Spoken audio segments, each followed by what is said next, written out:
I thought of that the same thing, Skip, driving in. Have I ever been more excited for the draft? The day has finally come, guys. Let's break it down. Round one of the NFL draft is tonight, and we will see what the 49ers do with the third pick. They still reportedly aren't any closer to making a decision yet, with the gap between Mac Jones and Trey Lance closing in recent days. So, Shannon, you got to answer me. What should and what will the 49ers do here?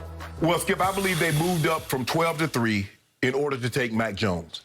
But there was a month in between, and they kind of talked themselves out of it. Skip, had my own car since I was about 19. Brother bought me my first car that I owned myself since I was 19.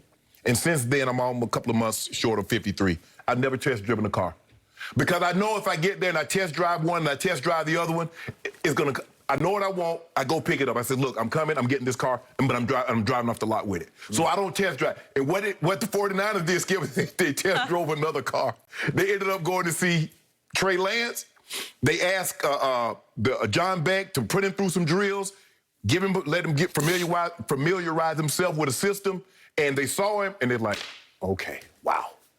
And that's what happened. I believe, you believe that when they made this, if they make this trade on draft night, Mac Jones is the selection. But you had a month. I believe they've talked themselves out of Mac Jones.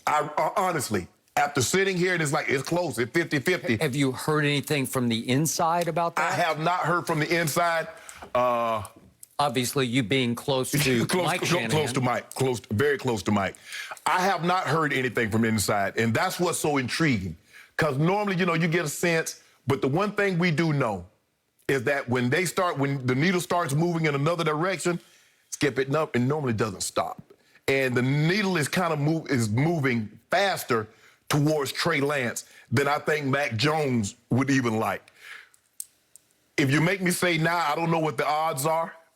Fox Bet might have moved the odds, but I'm saying there's a 55-60% chance that Trey Lance is going to be that selection instead of Mac Jones. And I believe if you had when they made the trade, what was it, 3 weeks ago, a month ago? I believe Mac Jones. I believe they made that trade with Mac Jones in mind because he reminds them of Matt Ryan. He reminds them of Kirk Cousins. And they know what they're getting with that style, Skip. There ain't no, I wonder what could he be. You know exactly what you're going to get with Matt Ryan. You know exactly what you're going to get with Kirk Cousins. But in this offense, and to expand it, and to have some of the design runs like a Kyler Murray, the design runs like a Mar Jackson, you're going to get more bang for your buck with Trey Lance. But to throw the ball and just run the offense in its truest sense, Mac Jones is the better fit. But to open the playbook, as Bucky Brooks says, to expand it, I believe, if you want to expand the playbook, those two guys, Justin Fields and Trey Lance, will give you more bang for your buck if you want to expand the playbook. But to run the offense like he read it in Atlanta, to run the offense like he read it with Cousins, Mac Jones is a better fit. So I believe they take Trey Lance because I believe he wants to expand it. Okay, so the man I call Shannon Shanahan, because you're so close to both the Shanahans, is now publicly saying that they are about to make the wrong pick. Isn't that what you just said? You just laid it on the table. You would take Mac Jones. They have talked themselves out of Mac Jones and into Trey Lance to their detriment. Let me tell you what I believe both of these guys believe. They believe they can take the wrong guy and still be a great decision because they have so much confidence in their ability to coach him up, and they have so much confidence in that system.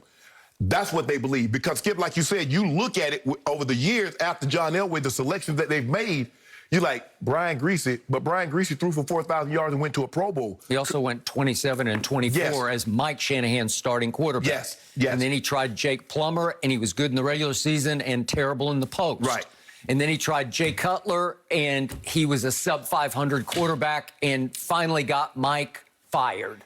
I think, Skip, Mike loved Jake Plummer because he says, you know what, I can expand the playbook. I got a guy that got legs. I can run naked boots. I can run him on design runs, and we can get more bang for our buck. But the inconsistency, the accuracy was a problem. So he says, you know what, and that's why Kyle Shanahan, if you ask Kyle, the number one thing he's going to say is accuracy.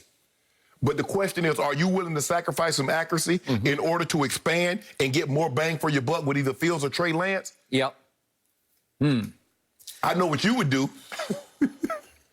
I have been on record for about 3 weeks on this show. I would go Trey Lance at number 3. Okay. And I was saying that before it was fashionable. And now it seems like there's a runaway train for Trey Lance at number 3, which is shocking to me. And yet, I also told you from the start that if there hadn't been runaway buzz about these two guys, the Shanahans, trading up for Mac Jones, I don't think anybody else would have talked about Mac Jones as a top 5-ish pick. Right. I think he would have been looked at as a mid-round pick, mid-first round. And now Todd McShay just came out with his latest mock, and he's got him falling down to, where was it? He's got him all the way down to going to New England at 15. Okay?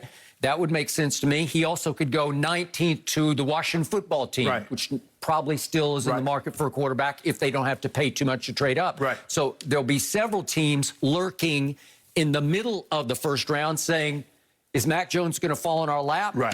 Okay, so I was on record as of yesterday. We went back and forth about Mac Jones. And what have I always said from the start? Tape does not lie. And you threw that back at me as, watch the tape on Mac Jones because it's spectacular. It is. He does little to nothing wrong.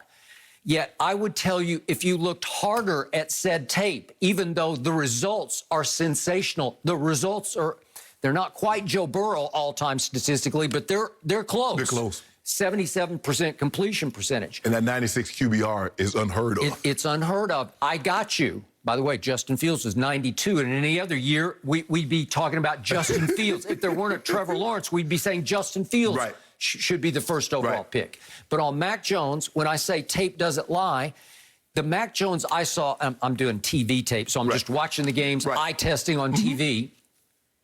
I didn't see special. I didn't see big arm because he's got the weakest of the 5 top arms. And not that it's weak, it's just a little below average for the NFL. I found the release to be not that quick, but he is clearly somewhat to a whole lot a product of what was around him in skill, talent, and in protection. They were both supreme, right? So Devontae Smith took over college football. He took over the national championship game. He won the Heisman Trophy. He could get open on anybody at any moment. He could, as they say, separate like nobody could separate because he was such an explosive, great route runner that he toyed with anybody who tried to cover him, whether it was double or triple coverage. He separated from it. And Mac Jones could trust on every read that if he were the first read, he was just going to get open. So to me, if I take Mac Jones out of that and pull him out and try to put him in my eye test vacuum, he doesn't live up to the other 4 in just pure ability or strength in the pocket or even pocket poise. Sometimes he'd get a little jittery. And I thought he could maneuver pretty well, and I thought he could escape a little bit and sometimes be a little bit elusive when he was running for a first down. But he's not the athlete the other 4 are. No, Skip, in order for him to run, you got to double dare him. These other guys, we saw Trevor Lawrence, Skip, they ran him in the national championship game against Ohio State, and he ran for over 100 yards. So we know he has legs. We know Justin Fields. We know Trey Lance. Mac Jones, of all the guys, he's the last. He's going to use running as a last resort. Even if he escapes the pocket, he's looking to push the ball down the field.